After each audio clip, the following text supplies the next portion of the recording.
Very very good evening all my friends. I Rohit Keshwania मैं अपने YouTube channel पर आप सभी का हार्दिक स्वागत करता हूं। जैसा आप स्लाइड पर देख रहे होंगे, आज हमारा जो लेक्चर रहेगा बायोमोलिक्यूल्स में बायो मैक्रोमोलिक्यूल्स के बारे में हम पढ़ेंगे। हमने इससे पहले बायो माइक्रोमोलिक्यूल्स का लेक्चर ले लिया है। अब हम बायो मैक्रोमोलिक्यूल्स के बारे में पढ़ेंगे, जिसमें हम प्रोटीन, कार्बोहाइड्रेट, है ना, फैट्स, इनके बारे में, न्यूक्लिक एसिड, इनके बारे में हम पढ़ेंगे। और साथ में यहाँ पर मैं आपको बताता हुआ चलूँ, कम से कम 20 या 25 एमसीक्यू, मतलब 20 to 25 एमसीक्यू प्रैक्टिस भी आज हम करेंगे, क्योंकि मैक्सिमम क्वेश्चन क्या है एग्जाम के अंदर यहाँ से पूछे जाते हैं। तो होपफुली आपको ये सेशन अच्छा लगे। अगर अच्छा लगे तो लाइक, शेयर और सब्सक्राइब जरूर करें। इससे थोड़ा सा मोटिवेशन मिलता है ताकि हम और बेहतर तरीके से क्या है आपको ये चीजें प्रोवाइड कर सकें। तो चलिए स्टार्ट करते हैं आज का अपना लेक्चर। तो सबसे पहले मैं आपको बता दूं, ये थोड़ा सा हमारा ये पिछले टॉपिक का रह गया था, प्राइमरी एंड सेकेंडरी मेटाबोलाइट्स क्या होते हैं। सभी अगर पूछे कि प्राइमरी एंड सेकेंडरी मेटाबोलाइट्स क्या होते हैं, तो हम सभी जानते हैं कि मेटाबोलाइट्स क्या होते हैं, ऑर्गेनिक बायोमोलिक्यूल्स होते हैं जो कि सेल्स के अंदर पाए जाते हैं और इनका यूज मेटाबॉलिक रिएक्शंस के अंदर होता है। प्राइमरी मेटाबोलाइट्स क्या हैं, ये हमें एनिमल टिश्यू से क्या होते हैं प्राप्त होते हैं। डायरेक्टली क्या है, ये हमारे normal growth, reproduction, development of animals, इनमें क्या करते हैं, योगदान देते हैं। जैसे एग्जांपल है अमीनो एसिड है, प्रोटीन है। तो अगर कोई भी आपसे पूछे कि प्राइमरी मेटाबोलाइट्स क्या होते हैं, तो आप कहेंगे they are the biomolecules which are derive from the animal tissue, जिसका सबसे ज्यादा रोल किसमें है, ग्रोथ, रिप्रोडक्शन और डेवलपमेंट ऑफ एनिमल्स के अंदर। इनमें एग्जांपल आप अमीनो एसिड, प्रोटीन्स, कार्बोहाइड्रेट, है ना, फैट्स, ये सब आप बता सकते हैं। वहीं अगर हम चर्चा करते हैं किसकी, सेकेंडरी मेटाबोलाइट्स की, तो सेकेंडरी मेटाबोलाइट्स क्या होते हैं, तो आप कहेंगे ये जनरली हमें प्लांट, फंगल और माइक्रोबियल सेल से क्या होते हैं, प्राप्त होते हैं। एज ए बाई प्रोडक्ट क्या है, हमें ये चीजें प्राप्त होती हैं, जैसे कि रबड़ है, एसेंशियल ऑयल है, एंटीबायोटिक्स है एंड सो ऑन। तो ये इकोलॉजिकल इंपॉर्टेंस क्या है, हमें यहाँ पर देखने को मिलता है। इनका डायरेक्ट रोल नहीं होता है हमारे बॉडी के अंदर, तो इसलिए इनको क्या कहा जाता है, सेकेंडरी मेटाबोलाइट्स कहा जाता है। मतलब इनका हमारे बॉडी के अंदर डायरेक्ट ग्रोथ एंड डेवलपमेंट में कोई योगदान नहीं होता है, तो इसलिए इनको सेकेंडरी मेटाबोलाइट्स क्या है कहा जाता है। यहाँ से कुछ एग्जांपल्स अगर आपको क्लियर हो जाएंगे, क्योंकि ये आपको बताता हुआ चलूं, नीट के अंदर भी यहाँ से कम 2 क्वेश्चन पूछे गए। और रही बात एचटेट की, एचटेट में भी यहाँ से क्वेश्चन कई बार आ चुका है। तो आप सभी को पता होना चाहिए, जैसे कि पिगमेंट है, तो ये सारे के सारे सेकेंडरी मेटाबोलाइट्स के एग्जांपल दिए। पिगमेंट्स हैं जैसे कि कैरोटिनॉइड्स, एंथोसायनिन, ऐसे ही एल्कलॉइड्स हैं, मॉर्फिन, कोडीन, ऐसे टर्पिनॉइड्स होते हैं, मोनोटर्पीन्स, डाइटर्पीन्स। एसेंशियल ऑयल की बात करें तो लेमन ग्रास ऑयल। ऐसे ही टॉक्सिन की बात करें तो देखो टॉक्सिन में आईएल लिखा है ना पीछे, तो एब्रीन, रिसिन। ऐसे लैक्टिन की बात करें तो यहाँ पर याद रखिएगा कॉन्कावेलिन ए, कॉन्कावेलिन ए। ड्रग्स की बात करें तो विनब्लास्टिन, कुर्कुमिन। पॉलीमेरिक सब्सटेंसेस की बात करें तो रबर, गम्स और सेलुलोज क्या है आपको यहाँ पर देखने को मिल जाए। तो ये थे कुछ सेकेंडरी मेटाबोलाइट्स। अभी तक मैंने आपको क्या बताया, मैंने आपको बताया कि मेटाबोलाइट्स क्या होते हैं। Metabolites are those substances which help in our metabolic reactions. हमारी सेल्स के अंदर जितने भी मेटाबॉलिक रिएक्शंस होती हैं उनके अंदर इनका योगदान होता है। और वहीं इनको 2 पार्ट्स में डिवाइड किया गया, primary metabolites and secondary metabolites. Primary metabolites क्या होते हैं, जिनका डायरेक्ट इन्वॉल्वमेंट होता है हमारी ग्रोथ एंड डेवलपमेंट के लिए, तो उनको हम प्राइमरी मेटाबोलाइट्स कहते हैं। और जिनका डायरेक्ट इन्वॉल्वमेंट नहीं होता हमारी ग्रोथ एंड डेवलपमेंट के लिए, उनको हम सेकेंडरी मेटाबोलाइट्स के नाम से जानते हैं। ये कुछ एग्जांपल्स हैं जो आपको यहाँ पर दिखाए हुए हैं, ये आपको याद कर लेने हैं। अब चर्चा करते हैं हम बायो मैक्रोमोलिक्यूल्स क्या होते हैं, क्योंकि हमने बायो माइक्रोमोलिक्यूल्स पढ़ लिया था। तो बायो मैक्रोमोलिक्यूल्स की बात करें तो इनका जो साइज होता है ना, 10,000 डाल्टन से भी क्या होता है, ज्यादा होता है। मतलब मॉलिक्यूलर वेट आपको क्या देखने को मिलेगा, 10,000 डाल्टन से भी ज्यादा क्या है आपको देखने को मिलता है। और ऐसे जो मॉलिक्यूल्स है ना, ऐसे मॉलिक्यूल के अंदर आपको क्या देखने को, बहुत सारे माइक्रोमोलिक्यूल्स मिलते हैं जो आपस में जुड़े होते हैं। मतलब बहुत सारी मोनोमर यूनिट होती हैं और वो जुड़ के क्या बनाती हैं, पॉलीमर्स बनाने का काम करती है। तो जैसे एग्जांपल की बात करूं, protein, polysaccharide, nucleic acid, lipids, है ना। तो याद रखिएगा कि ये एग्जांपल आ जाते हैं किसके, बायो मैक्रोमोलिक्यूल्स के। लिपिड को यहाँ पर कहा गया है कि lipids are not strictly macromolecule, इसको स्ट्रिक्टली मैक्रोमोलिक्यूल्स नहीं जाना जाता है, ध्यान रखना। एक ये एक्सेप्शन है जो आपसे क्वेश्चन पूछा जा सकता है। अगला है जी प्रोटीन्स। अब एक एक करके चर्चा कर लेते हैं बायो मैक्रोमोलिक्यूल्स में। तो सबसे पहले अगर मैं प्रोटीन्स की बात करूं तो आप कहेंगे ये पॉलीपेप्टाइड्स होते हैं। पॉली मीन्स मैनी, पेप्टाइड मतलब बहुत सारे क्या है, यहाँ पर अमीनो एसिड्स की चेन क्या है, आपको लंबी चेन देखने को मिलती है। तो यहाँ पर पेप्टाइड बॉन्ड की सहायता से क्या होते हैं, जुड़े होते हैं। हर प्रोटीन में आपको हेटेरोपॉलीमर देखने को मिलता है अमीनो एसिड्स। मतलब अमीनो एसिड भी क्या है, एक प्रोटीन की अगर मैं बात करता हूँ तो उसमें 20 काइंड के क्या है अमीनो एसिड्स देखने को मिलते हैं। किसी का नेचर एसिडिक होता है, किसी का बेसिक होता है, किसी का न्यूट्रल होता है ना। तो आपको बता दें प्रोटीन को क्या कहा जाता है, heteropolymer of the amino acids कहा जाता है। और वहीं अगर बात करते हैं यहाँ पर किसकी, पॉलीपेप्टाइड की, तो जो सबसे पहला अमीनो एसिड है उसको एन टर्मिनल अमीनो एसिड कहा जाएगा, और जो लास्ट वाला जो अमीनो एसिड है उसको सी टर्मिनल अमीनो एसिड कहा जाएगा। जैसे देखिए अगर मैं यहाँ पर बात करता हूँ, ये मैं एक स्ट्रक्चर ड्रॉ करता हूँ, ये NH2, यहाँ लिखा मैंने CO, फिर लिखा NH, फिर यहाँ देखिएगा COOH, यहाँ लिखा हमने H और यहाँ लिखा H। ठीक है, तो आपने देखा कि जो पहला अमीनो एसिड है ना, ये जो पहला अमीनो एसिड है तो इसको क्या कहा जाएगा, एन टर्मिनल, इसको कहा जाएगा जी एन टर्मिनल कहा जाएगा।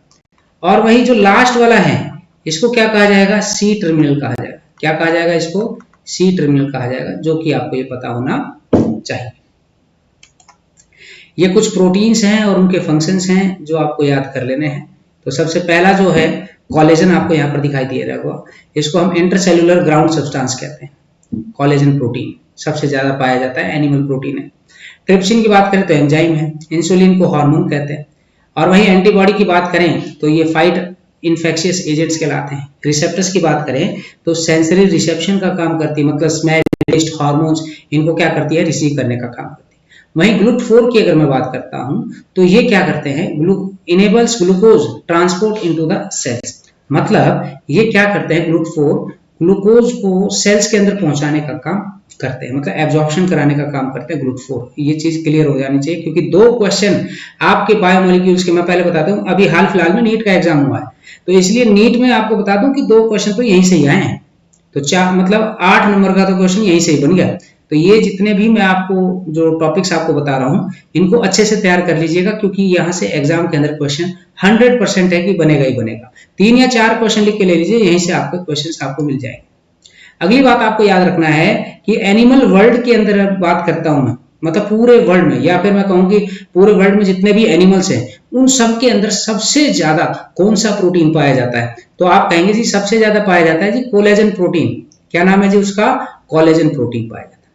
और वहीं अगर आपसे पूछा जाए कि पूरे बायोस्फीयर में, चाहे प्लांट हो, एनिमल हो, चाहे माइक्रो ऑर्गेनिज्म कुछ भी हो, तो उनमें सबसे ज्यादा कौन सा प्रोटीन पाया जाता है, तो याद रखिएगा रुबिस्को।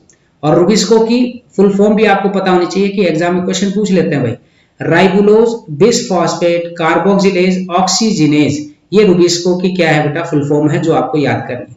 सबसे ज्यादा पाया जाने वाला प्रोटीन हमारे बायोस्फीयर के अंदर वो क्या है, रुबिस्को है। एक तो ये कंटेंट बिल्कुल अच्छे से याद हो जाना चाहिए। अगली बात हम यहां पर कर लेंगे, यहां आप देख रहे होंगे स्ट्रक्चरल लेवल ऑफ प्रोटीन्स। अगर मैं स्ट्रक्चरल लेवल ऑफ प्रोटीन्स की बात करता हूं तो इनको 4 लेवल में हमने डिवाइड किया हुआ है, जैसे कि primary structure, secondary structure, tertiary structure, और इसके अलावा क्वाटरनरी स्ट्रक्चर क्या है आपको देखने को मिलेगा। प्राइमरी स्ट्रक्चर में आपको केवल लीनियर क्या है स्ट्रक्चर आपको देखने को मिलेगा, मतलब first amino acid which is a second and so on for the primary structure. तो आपको ये बता रहे हैं कि आपको प्रोटीन की इमेजिन एज ए लाइन, बिल्कुल सीधी सी लाइन अगर आपको देखने को मिल जाए तो समझ जाना ये प्राइमरी स्ट्रक्चर क्या है आपको प्रोटीन का देखने को मिलेगा। और वहीं पहले अमीनो एसिड को हम एन टर्मिनल कहेंगे और दूसरे लास्ट वाले अमीनो एसिड को क्या कहेंगे, सी टर्मिनल कहने का काम करेंगे। थ्रेड लाइक स्ट्रक्चर आपको देखने को मिलती है, और ये हेलिक्स की फॉर्म में भी इस तरीके से भी आपको देखने को मिल सकती है। ठीक है भाई, हेलिक्स की फॉर्म में भी क्या है आपको ये प्रोटीन देखने को मिल सकता है, तो ये आपको याद करना है। प्राइमरी स्ट्रक्चर है, नॉर्मल है, देखते ही बता दोगे भाई सिंगल लाइन है या फिर हेलिकल स्ट्रक्चर की फॉर्म में भी नजर आता है, तो उसको हम क्या कहेंगे, प्राइमरी स्ट्रक्चर कहेंगे। और वहीं दूसरी तरफ अगर मैं बात करता हूं सेकेंडरी स्ट्रक्चर की, तो सेकेंडरी स्ट्रक्चर आपको बता दूं 3 टाइप के होते हैं यहाँ पर सेकेंडरी स्ट्रक्चर, मतलब अल्फा हेलिक्स, बीटा प्लेटेड और कोलेजन हेलिक्स आपको देखने को मिलता है। और जहां पर टर्न्स जो हैं हेलिसेस के और शीथ के, ये अटैच होते हैं हाइड्रोजन बॉन्ड के द्वारा। जैसे देखिए ये आपको जो नजर आ रहा है ये प्रोटीन है ना, ये देखिए। अब आप देखिए जो स्ट्रक्चर है ये आपस में जुड़े हुए हैं, हाइड्रोजन बॉन्ड से जुड़े हुए। किससे जुड़े हुए हैं, हाइड्रोजन बॉन्ड से जुड़े हुए। तो ये कैसा है, बीटा शीटेड है। ऐसे ही आपको अल्फा हेलिक्स और कोलेजन हेलिक्स भी क्या है देखने को मिल जाएगा। वहीं टर्सरी स्ट्रक्चर अगर देखा जाए प्रोटीन का, तो ये लॉन्ग प्रोटीन चेन होती है, फोल्डेड होती है, ऐसा लगेगा जैसे कि ऊन का गोला क्या है आपको देखने को मिल जाए।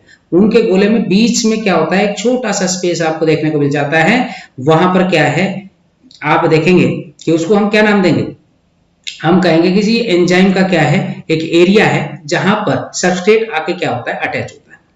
ठीक है, तो इसका मतलब क्या होगा, टर्सरी स्ट्रक्चर जो भी है ना एंजाइम के, टर्सरी स्ट्रक्चर जो प्रोटीन के हैं वो सारे के सारे एंजाइम्स क्या है आपको देखने को मिलेंगे। यहाँ पे बहुत सारे बॉन्ड आपको देखने को मिलते हैं, हाइड्रोजन बॉन्ड है, आयनिक बॉन्ड है, वंडरवाल इंटरेक्शन है, कोवालेंट बॉन्ड्स है और हाइड्रोफोबिक बॉन्ड्स। ये इतने सारे बॉन्ड्स क्या है आपको केवल टर्सरी स्ट्रक्चर के अंदर ही क्या है देखने को मिलते हैं। सेकेंडरी स्ट्रक्चर में केवल हाइड्रोजन बॉन्ड आपको देखने को मिलता है। ठीक है, और याद रखिएगा 3D कन्फर्मेशन क्या है प्रोटीन मॉलिक्यूल का आपको देखने को मिल जाएगा। अभी मैं डायग्राम दिखाऊंगा आपको तो क्लियर हो जाएगी। इसके अलावा यहाँ पर है क्वाटनरी स्ट्रक्चर। कुछ प्रोटीन्स क्या है उसमें एक से ज्यादा, जैसे मान लीजिए कि मैं हीमोग्लोबिन अगर बनाऊं तो यहाँ देखो मैंने आयरन लिखा, तो यहाँ एक चेन, दो चेन, तीन चेन और चार चेन आपको यहाँ पर नजर आ रही।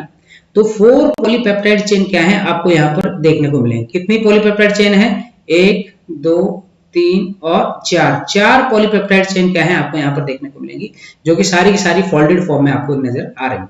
इसको हम बोलते हैं quaternary structure of the protein. ठीक है, तो इसमें एग्जांपल याद कर लीजिएगा, हीमोग्लोबिन। अब ये थोड़ा सा स्ट्रक्चर आपको दिखा रखा है, एनसीईआरटी के अंदर गिवन है और आपको ये स्ट्रक्चर दिखा के भी पूछ सकते हैं कि बताइए भाई। तो सबसे पहले प्राइमरी स्ट्रक्चर, लीनियर स्ट्रक्चर आपको देखने को मिलेगा, है ना, लीनियर स्ट्रक्चर आपको यहाँ देखने को मिलेगा। वहीं सेकेंडरी की अगर बात करें तो अल्फा हेलिक्स है, बीटा प्लेटेड शीट है, इस फॉर्म में आपको क्या है देखने को मिलेगा। तो ये डबल हेलिकल प्रोटीन्स कहलाते हैं। टर्सरी की अगर हम बात करें तो यहाँ पर देखिए हाइड्रोजन डाइसल्फाइड बॉन्ड क्या है बीच बीच में आपको देखने को मिलेंगे और साथ साथ में बीच बीच में सर्विसेज भी होते हैं। ये लगभग क्या है एंजाइम्स आपको देखने को मिलते हैं। बहुत सारे बॉन्ड आपको टर्सरी स्ट्रक्चर के अंदर ही देखने को मिलते हैं। क्वाटरनरी स्ट्रक्चर की अगर मैं बात करूं तो ये देखिएगा 4 चेन है, 1 चेन, 2 चेन, 3 चेन और 4 चेन। तो 4 चेन आपको नजर आ रही है तो इसका मतलब क्या है, क्वाटरनरी स्ट्रक्चर है। 3 चेन है तो टर्सरी है, 2 चेन है तो क्या बोलेंगे सेकेंडरी, और सिंगल चेन है तो क्या बोलेंगे प्राइमरी स्ट्रक्चर बोलेंगे। किसका भाई, प्रोटीन का। तो ये क्लियर हो जाना चाहिए आप लोग। इसके अलावा है थोड़ा सा आपको ये भी पता होना चाहिए क्लासिफिकेशन। अगर हम प्रोटीन को क्लासिफाई करते हैं तो 2 पार्ट में डिवाइड करते हैं, फाइब्रस और ग्लोबुलर प्रोटीन। फाइब्रस जो प्रोटीन होते हैं ये यहाँ पर जो पॉलीपेप्टाइड की जो चेन होती है वो पैरेलल रन करती है और यहाँ पे हाइड्रोजन और डाइसल्फाइड बॉन्ड आपको देखने को मिलते हैं, जैसे कि केराटिन है, फिब्रोइन है, कोलेजन है, मायोसिन है। ये सब के सब आपको फाइब्रस प्रोटीन में क्या है देखने को मिलेंगे। वहीं ग्लोबुलर प्रोटीन की अगर मैं बात करता हूं तो इसमें क्या है पॉलीपेप्टाइड चेन कॉइल्ड फॉर्म में आपको नजर आएगी, है ना, फेरिकल मॉलिक्यूल जैसे कि एंजाइम है, हार्मोन्स है, इंसुलिन, हीमोग्लोबिन, है ना। तो ये सारे के सारे क्या है ग्लोबुलर प्रोटीन कहलाते हैं। मैंने क्या कहा अभी, अगर आपको चेन की फॉर्म में नजर आते हैं, ऐसे लंबी चेन अगर आपको ऐसे नजर आ रही है, ऐसे लंबी चेन आपको अगर नजर आ रही है तो हम उसको फाइब्रस प्रोटीन कहते हैं। और अगर मान लीजिए फोल्डेड फॉर्म में नजर आ रहा है तो उसको हम ग्लोबुलर प्रोटीन बोल देते हैं। तो बस ये ध्यान रखना, ग्लोबुलर प्रोटीन में एंजाइम, हार्मोन्स आ जाते हैं। और वहीं फाइब्रस प्रोटीन की बात करें तो केराटिन, फिब्रोइन, कोलेजन, मायोसिन, ये आपके क्या है फाइब्रस प्रोटीन कहलाते हैं। अच्छा ये भी बताइएगा आपके हेयर में कौन सा प्रोटीन पाया जाता है, आपके हेयर और नेल्स में कौन सा प्रोटीन है, कमेंट बॉक्स में लिखकर जरूर बताएं। अगला क्वेश्चन है, on the basis of components of molecules, on the basis of components of molecules, proteins को हमने क्लासिफाई किया है 3 क्लासेस के अंदर, सिंपल प्रोटीन, कॉन्जुगेटेड प्रोटीन्स और डिराइव्ड प्रोटीन्स। सिंपल प्रोटीन की अगर बात करें तो ये बने होते हैं जी made up of amino acids only, collagen है, एल्बुमिन है, ये सिंपल प्रोटीन्स कहलाते हैं। कॉन्जुगेटेड प्रोटीन्स क्या कहलाते हैं कि ये प्रोटीन्स मॉलिक्यूल्स होते हैं जो कि नॉन प्रोटीन पार्ट के साथ जुड़े होते हैं, एग्जांपल हीमोग्लोबिन, कैसीन। और डिराइव्ड प्रोटीन क्या होते हैं, जो पार्शियली ब्रेक डाउन होते हैं नेचुरल प्रोटीन्स के, जैसे कि पेप्टोन्स है, इंसुलिन है, फिब्रिन है, ये आपको देखने को मिल जाता है। अब बारी आती है नेक्स्ट। नेक्स्ट हमारा मैक्रोमोलिक्यूल है जिसका नाम क्या है, यहाँ पर हम बोलेंगे जी polysaccharide. Polysaccharide, poly means many और सैकेराइड मतलब शुगर। तो यूजुअली आप देखेंगे यहाँ पर बहुत सारे पॉलीसैकेराइड का मतलब मिनिमम 10 मोनोसैकेराइड यूनिट्स क्या है आपको देखने को मिलेंगे पॉलीसैकेराइड्स के अंदर। 2 टाइप के होते हैं, होमोपॉलीसैकेराइड होते हैं और हेटेरोपॉलीसैकेराइड्स होते हैं। होमोपॉलीसैकेराइड में होमोग्लाइकन्स कहने का मतलब सेम शुगर यूनिट्स क्या है आपको देखने को मिलेगी, एक ही तरीके की शुगर यूनिट्स क्या है आपको देखने को मिलेंगी। जैसे कि एग्जांपल याद रखिएगा, स्टार्च, सेलुलोज और काइटिन, ये क्या कहलाते हैं होमोपॉलीसैकेराइड कहलाते हैं, या फिर होमोग्लाइकन्स के नाम से हम जानते हैं इनको, स्टार्च, सेलुलोज और काइटिन। हेट्रोपॉलीसैकेराइड और हेट्रोग्लाइकन्स किसको कहा जाएगा, जिसमें एक से मतलब at least 2 types of monosaccharide unit क्या है आपको देखने को मिलेंगी, मतलब 2 मोनोसैकेराइड यूनिट्स आपको देखने को मिलेंगी, अलग अलग स्ट्रक्चर्स क्या है देखने को मिलते हैं, जैसे कि काइटिन है, पैक्टिन है, पेप्टिडोग्लाइकन है, ये हेट्रोपॉलीसैकेराइड्स कहलाते हैं। मेजर जो पॉलीसैकेराइड है वो आपको बता देता हूं, स्टार्च, फॉर्मूला याद रखिएगा C6H10O5 और ब्रैकेट क्लोज करके N। इसका मतलब क्या है कि यहाँ पर जो पॉलीमर है किसका, डी ग्लूकोपाइरानोज यूनिट्स आपको देखने को मिलती हैं, और लिंकेज कौन सा मिलेगा आपको, अल्फा 1,4 ग्लाइकोसाइडिक लिंकेज आपको देखने को मिलता है। इसके अंदर अमाइलोज और अमाइलोपेक्टिन का मिक्सचर क्या है देखने को मिल जाएगा। तो याद रखें वही सभी के सभी, जो स्टार्च है वो पॉलीमर होता है डी ग्लूकोपाइरानोज यूनिट्स का, ठीक है। और यहाँ पर जो बॉन्ड होता है वो कौन सा होता है, अल्फा 1,4 ग्लाइकोसिडिक लिंकेज आपको देखने को मिल जाएगी। और यहाँ पर जो मिक्सचर है ना वो अमाइलोज और अमाइलोपेक्टिन का आपको देखने को मिलेगा। ये क्या होता है ये भी हम चर्चा करेंगे थोड़ी देर में।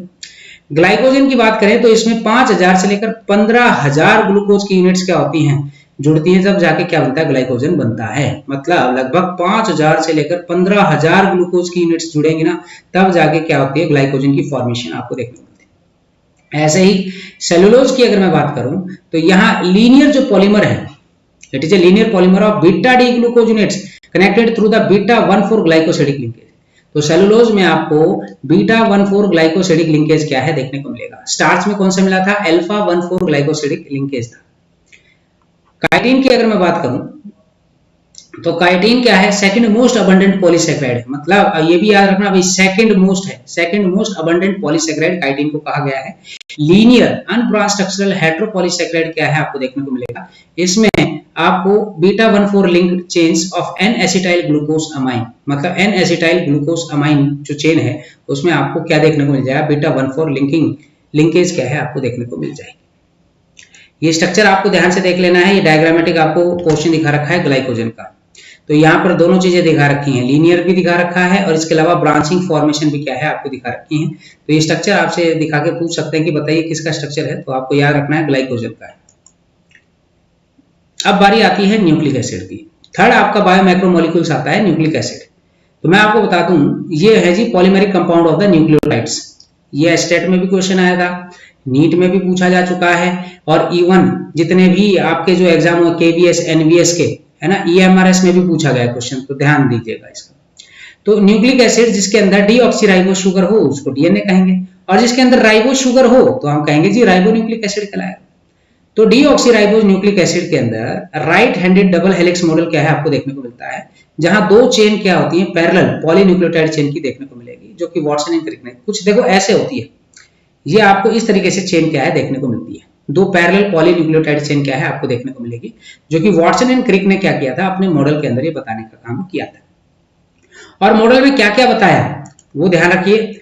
इन्होंने मॉडल में बताया कि जो डीएनए मॉलिक्यूल्स होते हैं ना वो 2 हेलिकल होते हैं, डबल हेलिकल स्ट्रक्चर्स होते हैं, मतलब दो चेन क्या है आपको देखने को मिलती है, ठीक है।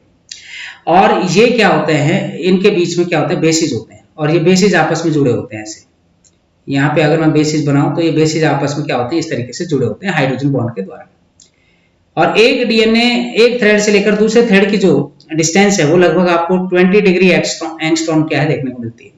और वही कंप्लीट 1 टर्न, अगर एक टर्न की बात करता हूं तो उसमें मुझे 34 डिग्री एंगस्ट्रॉम, और या फिर मैं कह सकता हूं उसके अंदर मुझे 10 बेस पेयर्स क्या है देखने को मिल सकता है। मैंने आपको ये नैनोमीटर में भी बताया हुआ है, तो इसका मतलब 20 एंगस्ट्रॉम है, 20 एंगस्ट्रॉम है, तो इसको हम क्या बोल सकते हैं, तो हम कह सकते हैं भाई 2 नैनोमीटर।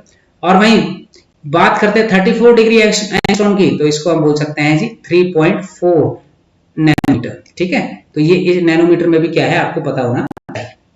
याद रखिएगा दो स्ट्रैंड से इंटरवाइंड होते हैं क्लॉकवाइज डायरेक्शन में, इस तरीके से क्लॉकवाइज डायरेक्शन में क्या होता है, इंटरवाइंड होते हैं। और याद रखें एंटी पैरेलल अरेंजमेंट क्या है आपको देखने को मिलती है। एंटी अरेंजमेंट का मतलब कि अगर मान ली एक चेन 3 डैश है, 3 डैश टू 5 डैश, तो दूसरी चेन आपको 5 डैश टू 3 डैश क्या है देखने को मिलेगी। और यहां आपको बता देता हूं कि जो बैकबोन है डीएनए की, जो बैकबोन है वो कौन सी है, तो आप कहें डीऑक्सीराइबोस शुगर और फॉस्फेट। शुगर और फॉस्फेट को क्या कहा गया है, डीएनए की बैकबोन कहा गया। और यहाँ पे जो फॉस्फेट है ना, दो शुगर के जो फॉस्फेट है जो आपस में जुड़ते हैं उनको फॉस्फोडाइएस्टर बॉन्ड कहा जाता है। ये भी आपको क्या है पता होना चाहिए। इसके अलावा ये आपको याद रखना है भाई, जो नाइट्रोजनस बेस होते हैं ना नाइट्रोजनस बेस के बीच में क्या है, आपको हाइड्रोजन बॉन्ड देखने को मिलेगा। जैसे कि प्यूरिन है, तो प्यूरिन पाइरिमिडिन के साथ क्या करेगा, अपनी बॉन्डिंग बनाएगा। जैसे एडेनिन थाइमिन के साथ बॉन्ड बनाता है, तो आप कहेंगे यहाँ 2 हाइड्रोजन बॉन्ड आपको देखने को मिलेगा। ग्वानिन किसके साथ बनाता है, तो आप कहेंगे साइटोसिन के साथ बनाता है, तो मतलब 3 हाइड्रोजन बॉन्ड क्या है, आपको यहाँ देखने को मिल जाएगा।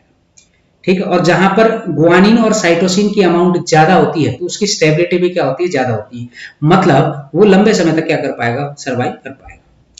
नोट क्या है रखना है, जो डीएनए है ना, डीएनए हमारा बी डीएनए कहलाता है, बी डीएनए। तो बी डीएनए क्यों कहा हमने इसको इसलिए कहा क्योंकि इसमें 10 बेस पेयर यूनिट्स क्या है, एक टर्न के अंदर आपको देखने को मिलेगी। 1 पिच में 10 बेस पेयर आपको क्या है देखने को मिलते हैं, और ये राइट हैंडेड होते हैं। कैसा होता है, राइट हैंडेड। और वहीं जेड डीएनए की अगर हम बात करते हैं, जेड डीएनए की, तो जेड डीएनए कुछ आपको इस तरीके से देखने को मिलेगा, लेफ्ट हैंडेड क्या है आपको देखने को मिलेगा, और ये न्यूक्लियोसोम्स के अंदर क्या है पाए जाते हैं, ये भी आपको क्लियर होना चाहिए। बी डीएनए ह्यूमंस में पाया जाता है, और वहीं न्यूक्लियोसोम्स के अंदर जेड डीएनए क्या है आपको देखने को मिलेगा। इसके अलावा राइबोज न्यूक्लिक एसिड देख लेते हैं भाई। राइबोज न्यूक्लिक एसिड की अगर मैं बात करता हूं, तो ये एक और न्यूक्लिक एसिड है जो कि सेल के अंदर पाए जाते हैं, आरएनए, राइबोज न्यूक्लिक एसिड कहलाता है। मोस्टली ये क्या होते हैं, सिंगल स्ट्रैंडेड होते हैं, ऐसे सिंगल स्ट्रैंडेड, 3' तो 5'। बस याद रखिएगा, कुछ वायरसेस के अंदर जैसे कि रेट्रो वायरस है ना, या ट्यूमर वायरस है, उसके अंदर ये डबल स्ट्रैंडेड फॉर्म में क्या है पाए जाते हैं। आरएनए 3 टाइप के भी होते हैं भाई, देखो, मैसेंजर आरएनए, राइबोसोमल आरएनए, और सोल्यूबल आरएनए या ट्रांसफर आरएनए, जिसको हम टीआरएनए के नाम से जानते हैं। ठीक है भाई, एमआरएनए को हम टेम्पलेट आरएनए के नाम से भी जानते हैं। तो ये तीनों आरएनए क्या है आपको अच्छे से पता होना चाहिए। अब बारी आती है कि ये जितने भी मैंने आपको बताया है ना, जितने भी बायो मैक्रोमोलिक्यूल्स के बारे में मैंने बताया आपको, तो इनमें अलग अलग प्रकार के क्या है बॉन्ड्स आपको देखने को मिलते हैं। तो nature of bond linking monomer in the polymers, तो देखिएगा, तो आप देखिए जी, पेप्टाइड बॉन्ड किसके बीच में लगता है, तो 2 अमीनो एसिड के बीच में जो बॉन्ड बनता है ना, तो उसको हम क्या बोलते हैं, पेप्टाइड बॉन्ड बनता है। 2 अमीनो एसिड के बीच में जो बॉन्ड बनता है उसको हम बोलते हैं पेप्टाइड बॉन्ड। तो वहां क्या होती है, तो हम कहेंगे डिहाइड्रेशन होती है, मतलब एलिमिनेशन ऑफ वाटर होता है। जब वाटर का एलिमिनेशन होगा तब जाके ये 2 अमीनो एसिड आपस में जुड़ जाते हैं, और ये कुछ इस प्रकार से दिखाई देंगे। तो आप कहेंगे, देखिए यहाँ पर CONH, ठीक है, और यहाँ हो जाएगा क्या, यहाँ हो जाएगा जी NH, यहाँ H, ऊपर H, फिर यहाँ पे C, फिर यहाँ H, फिर COOH, नीचे H। तो आप ये जो बीच में दिखाई दे रहा है ना आपको, तो इसका मतलब यहाँ डिहाइड्रेशन हो गई, 2 अमीनो एसिड आपस में जुड़ गए, तो उसको हम क्या बोलेंगे, पेप्टाइड बॉन्ड बोल देंगे। ग्लाइकोसिडिक बॉन्ड, ये बॉन्ड किसके बीच में लगता है भाई, तो हम कहेंगे 2 मोनोसैकेराइड यूनिट के बीच में, 2 मोनोसैकेराइड यूनिट के बीच में अगर वाटर मॉलिक्यूल को हमने क्या कर दिया, डिहाइड्रेट कर दिया, तो वहां जो बॉन्ड बनेगा वो कौन सा कहलाएगा, ग्लाइकोसिडिक बॉन्ड कहलाएगा। फॉस्फोडाइएस्टर बॉन्ड, ये अभी थोड़ी देर पहले बताया मैंने, फॉस्फोडाइएस्टर बॉन्ड, ये कहां देखने को मिलता है, तो आप कहेंगे कि जो फॉस्फोडाइएस्टर जो बॉन्ड है ना, तो आप याद रखिएगा 2 शुगर के बीच में, 2 शुगर, जैसे मान लीजिए कि ये चेन है ना, इस चेन की अगर मैं बात करूं तो ये शुगर है, ठीक है, ये शुगर है जी, नीचे भी एक और शुगर है, तो इन शुगर के बीच में जो बॉन्ड बन रहा है ना, ये जो बॉन्ड बन रहा है इसको हम फॉस्फोडाइएस्टर बॉन्ड कहते हैं। क्या कहते हैं, फॉस्फोडाइएस्टर बॉन्ड कहते हैं। इतना क्या है आपको ये याद कर लेना। तो ये थे आज का हमारा जो टॉपिक था, उससे रिलेटेड ये सारे के सारे जो क्वेश्चन आंसर्स हैं मैं आपको बता दूं। ये सारे के सारे जो क्वेश्चन आंसर्स हैं अब जो आपको दिखाई देंगे ये इंपॉर्टेंट है, यहाँ से आपका जो क्वेश्चन है एग्जाम के अंदर बनेगा, और आप मेरे साथ इनको कंप्लीटली रिवाइज करें। तो मैं आपको बता देता हूं कि अगर आपने ये सारे क्वेश्चन रिवाइज कर लिए तो यहाँ से बायोमोलिक्यूल से कोई भी कमी रहने वाली नहीं है। आप सारे के सारे क्वेश्चन क्या है इजीली बना पाओगे इस टॉपिक के। देखिए कैसे, पहला है क्वेश्चन नंबर 15। तो आपके सामने है कि प्राइमरी मेटाबोलाइट्स, प्राइमरी मेटाबोलाइट्स क्या होते हैं, ग्लूकोज, फ्रक्टोज, बिल्कुल सही, लिविंग टिश्यू में पाए जाते हैं, ये भी ठीक है। क्या इनका फिजियोलॉजिकल प्रोसेस में इन्वॉल्वमेंट होता है, तुम कहा जी, तो आंसर क्या हो जाएगा हमारा डी ऑप्शन यहाँ पर बिल्कुल करेक्ट हो जाएगा। देखा, अगला क्वेश्चन है question number 16, sugar and amino acids are secondary metabolites. Sugar और अमीनो एसिड को हम सेकेंडरी मेटाबोलाइट्स कह सकते हैं क्या, तो आपका जवाब क्या होगा, तो आप कहेंगे जी बिल्कुल नहीं कह सकते। क्यों, क्योंकि शुगर और अमीनो एसिड हमारी बॉडी के लिए बहुत जरूरी है, और जब बहुत जरूरी है तो इसका मतलब ये हमारी ग्रोथ एंड डेवलपमेंट में हेल्प करते हैं। हमारी सेल के अंदर जो भी मेटाबॉलिक एक्टिविटी होती है उनके लिए शुगर और अमीनो एसिड का होना बहुत जरूरी है। ठीक है भाई, तो ये फॉल्स हो जाएगा, प्राइमरी मेटाबोलाइट कहलाएंगे। क्वेश्चन नंबर 17 है आपके पास कि भाई secondary metabolites can be observe in, secondary metabolites किस किस में पाई जाती है? प्लांट सेल में बिल्कुल पाई जाती है, फंगल सेल बिल्कुल, माइक्रोबियल सेल बिल्कुल। तो आंसर क्या हो जाएगा? डी ऑप्शन हो जाएगा, ऑल ऑफ दीज। अगला क्वेश्चन है चूज द करेक्ट ऑप्शन, ये वही है, देख लो, आपको मैंने बताया था कि टेबल से बहुत सारे क्वेश्चंस क्या है पूछे जाते हैं। पिगमेंट, कैरोटिनॉइड्स, एंथोसाइनिन बिल्कुल सही है, एल्कलॉइड, मोनोट्रपीन्स ये गलत हो गया, टॉक्सिन, मॉर्फिन ये गलत हो गया, पॉलीमेरिक सब्सटेंस रिसिन ये गलत हो गया। तो आपका पहला ही ऑप्शन क्या है? 18 का करेक्ट है। Question number 19, which of the following secondary metabolites belong to the group of drugs?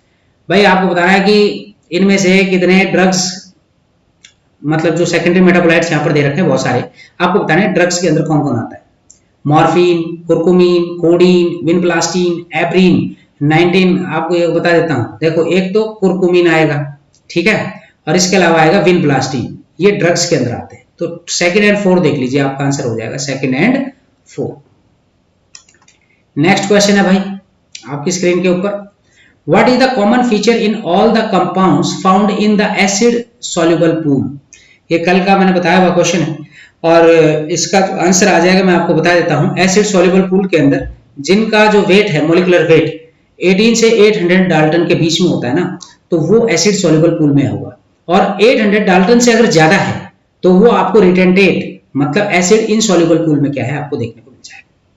अगला है question number 21, the least abundant chemical component in living organism is protein.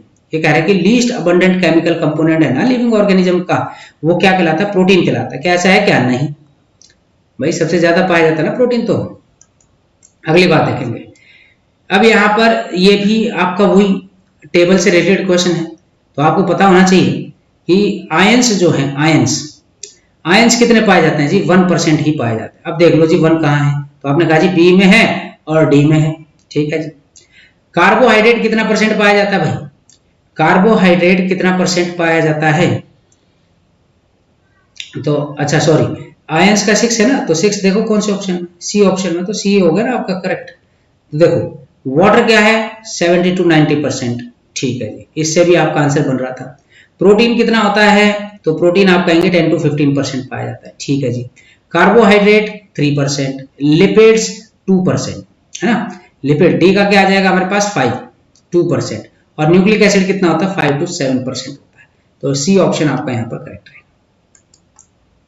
अगला क्वेश्चन है question number 23, proteins are found by the condensation of. तो protein are found by the condensation of fatty acid, carbohydrate, amino acid, या both B and C. तो 23 का तो भाई देखते ही आप बता दो, 23 का क्या है? देखो अमीनो एसिड की कंडेंसेशन होती है तभी तो प्रोटीन की फॉर्मेशन होगी ना। Question number 24, name the most abundant protein in the animal world. Animal world में सबसे ज्यादा पाया जाने वाला प्रोटीन कौन सा है? कोलेजन। कौन सा है भाई? कोलेजन प्रोटीन है। तो अब है हमारे पास question number 25, identify correct pair. देखो जी कोलेजन क्या है? हार्मोन है क्या? नहीं। एंटीबॉडी, फाइट इन्फेक्शियस एजेंट्स, ये बिल्कुल सही है। इंसुलिन, इंट्रासेलुलर ग्राउंड सब्सटेंस, नहीं। Trypsin, enamel glucose transport in cell, ये भी गलत। तो आपका बी ऑप्शन क्या हो जाएगा यहाँ पर? करेक्ट हो जाएगा। अब है जी क्वेश्चन नंबर 26 आप देख रहे हैं, the polysaccharide are found as a part of acid insoluble pellet, बिल्कुल सही। They are long chain of sugar, ये भी ठीक है।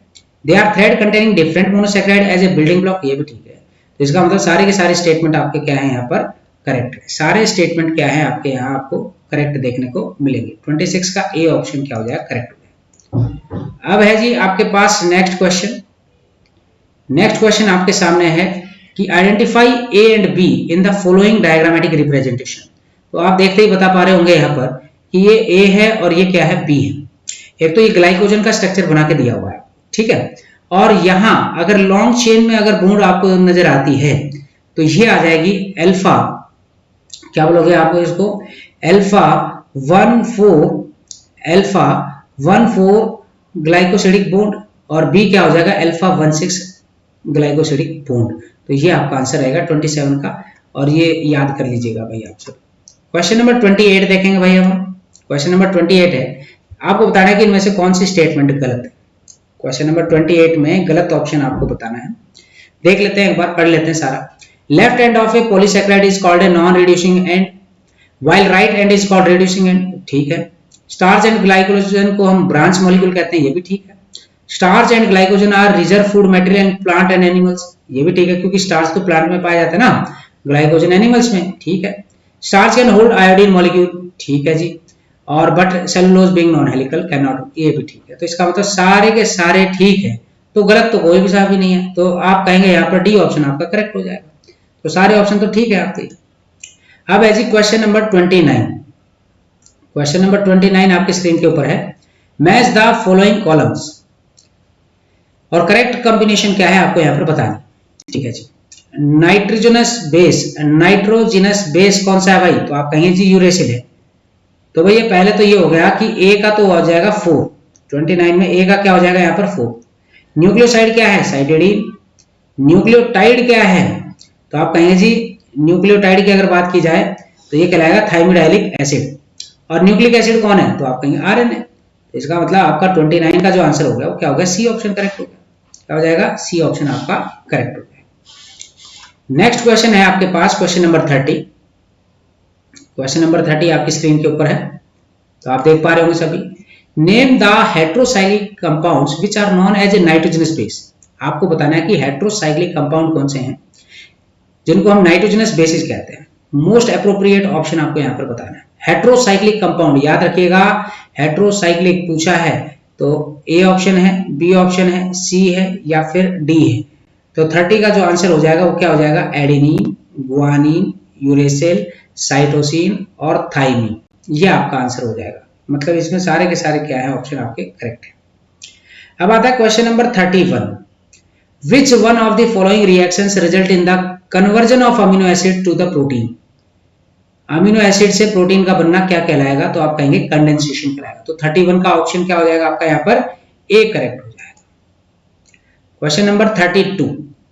The following statement describe 3 order of structure of the insulin molecule, ठीक है सर। तो 32 का आंसर बताना है आपको। तो आप देखेंगे यहाँ पर the molecule consist of 2 polypeptide chain joined and folded around one another. तो उसको हम कौन सा स्ट्रक्चर कहेंगे, तो 32 का अगर हम देखें तो इसको कौन सा स्ट्रक्चर कहेंगे, 2 पॉलीपेप्टाइड चेन है आपस में जुड़ी हुई हैं, फोल्डेड है और एक दूसरे के ऊपर। तो हम उसको कौन सा कहेंगे, इसको हम कहेंगे क्वाटनरी। क्या कहेंगे, क्वाटनरी कहेंगे, ठीक है जी। The sequence and number of amino acid is polypeptide chain is known, तो आप कहेंगे जी प्राइमरी, वो क्या कहलाएगा, प्राइमरी कहलाएगा, ठीक है। और amino acid in each chain are coiled into a helix and held in position by hydrogen bond, तो ये सेकेंडरी कहलाएगा। तो भैया आंसर हो जाएगा डी ऑप्शन। आंसर क्या हो जाएगा आपका यहाँ पर, डी ऑप्शन करेक्ट हो जाएगा। Question number 33। क्वेश्चन नंबर 33 है a peptide bond is found between. Peptide bond किसके बीच में बनता है, तो जी पेप्टाइड बॉन्ड बनता है कार्बोक्सिल ग्रुप और अमीनो ग्रुप के बीच में। कार्बोक्सिल ग्रुप और अमीनो ग्रुप के बीच में जो बॉन्ड बनता है उसको पेप्टाइड बॉन्ड कहा जाता है। तो डी ऑप्शन करेक्ट है। Question number 34। Nitrogenous base is link to the pentose sugar through. तो नाइट्रोजनस बेस जो पेंटोज शुगर के साथ, जैसे कि ये पेंटोज शुगर है ना ऐसे, और इसके साथ यहाँ पर जुड़े हुए हैं जी शुगर, मान लीजिए एडेनिन जुड़ गया यहाँ पर, है ना, इस तरीके से। तो आप बताइए कि यहाँ पे कौन सा बॉन्ड होगा, तो आप कहेंगे यहाँ पर जो बॉन्ड होगा उसको हम बोलेंगे ग्लाइकोसिडिक बॉन्ड। 34 का क्या आंसर हो जाएगा यहाँ पर, बी ऑप्शन करेक्ट हो जाएगा। नेक्स्ट क्वेश्चन है आपके सामने। According to the Watson and Crick model of DNA, DNA exist as a double helix, बिल्कुल सही। The strand of the polynucleotide are antiparallel to each other, ये भी ठीक है। और क्या backbone is found by sugar and nucleic base, नहीं, sugar and phosphate, sugar and phosphate का होता है। तो इसका मतलब डी ऑप्शन करेक्ट हो जाएगा, both A and B. 36 question देखेंगे। Length of 1 turn of the helix in beta form DNA is approximately. Length of 1 turn है ना, तो लेंथ ऑफ 1 टन पूछा है आपसे, तो आप क्या कहेंगे, of the helix in A beta form of DNA is approximately, तो आप कहेंगे 0.34 नैनोमीटर, है ना। देखिए भाई कैसे, जैसे मान लीजिए डीएनए है, तो यहां से लेकर यहां तक क्या हो गया, 1 टन हो गया ना, और 1 टन कितने के बराबर होगा, तो आप कहेंगे 3.4 नैनोमीटर। तो इसका मतलब ए ऑप्शन क्या हो जाएगा आपका यहाँ पर करेक्ट हो जाएगा। नेक्स्ट क्वेश्चन है question number 37. Catabolic and anabolic pathway are often coupled in cell because both the path have the same energy. नहीं. The free energy released from one pathway is used to the drive other. ये भी नहीं. The intermediates of a catabolic pathway are used in the anabolic pathway. हाँ, ये बिल्कुल ठीक है. जो इंटरमीडिएट होता है ना कैटाबोलिक पाथवे का, उसको हम एनाबोलिक पाथवे में क्या कर सकते हैं, यूटिलाइज कर सकते हैं. तो ये बिल्कुल आपका सही हो जाएगा. नेक्स्ट आता है question number 38. Choose the correct statement. सही स्टेटमेंट आपको यहां पर बतानी है कि कौन कौन सी स्टेटमेंट आपके यहां पर बिल्कुल करेक्ट है. तो bond energy is utilized for biosynthesis, osmotic and mechanical work that we perform. ये ठीक है. अगला है when glucose is degraded into the lactic acid in our muscles energy is related. ये भी ठीक है. Assembly of a protein from amino acid requires energy. ये बात भी बिल्कुल ठीक है. Majority of metabolic reactions can occur in isolation. ये गलत है. There are many examples of uncatalysed metabolic reaction. ये भी गलत है. तो इसका मतलब आपसे पूछा करेक्ट स्टेटमेंट. तो भाई स्टार्टिंग के तीनों स्टेटमेंट क्या है यहाँ पर करेक्ट है. तो आपका फर्स्ट, सेकंड और थर्ड क्या हो जाएगा, यहाँ पर आंसर हो जाएगा. अब है लास्ट स्लाइड आज की, मतलब लास्ट क्वेश्चन हैं. आप देख लीजिएगा, 2 क्वेश्चन और हैं, फिर उसके बाद आज का सेशन हम क्या करते हैं, कंप्लीट करेंगे. तो living state can not reach equilibrium due to the insufficiency of biomolecules. क्या ये बात सही है? Living state can not reach equilibrium due to the insufficiency of the biomolecules. क्या ऐसा संभव हो पाएगा? तो आप कहेंगे कि जी बिल्कुल गलत है. कभी भी लिविंग स्टेट है ना, इक्विलिब्रियम में नहीं पहुंचेगा. क्या वहां बायोमोलिक्यूल की कमी है? नहीं, बायोमोलिक्यूल तो खूब है, लेकिन ऐसा कभी होता नहीं. क्वेश्चन नंबर 40 की अगर मैं बात करूं, तो ऐसे न्यूक्लिक एसिड का नाम बताओ जो एंजाइम की तरीके से क्या करता है, बिहेव करता है. तो भैया ये अगला टॉपिक कराएंगे. वैसे तो आंसर हो जाएगा आपका राइबोजाइम. क्या हो जाएगा? राइबोजाइम्स. तो ये था आज का सेशन. अगर आपको अच्छा लगा हो तो लाइक, शेयर और सब्सक्राइब जरूर करें. और आपको ऐसी ही वीडियो लगातार मिलती रहेंगी और आपके जो एग्जाम की तैयारी है वो बहुत अच्छी हो जाएगी. तो चलिए आज के लिए इतना ही काफी है. आपसे फिर मुलाकात होगी. तब तक के लिए जय हिंद, जय भारत, नमस्कार.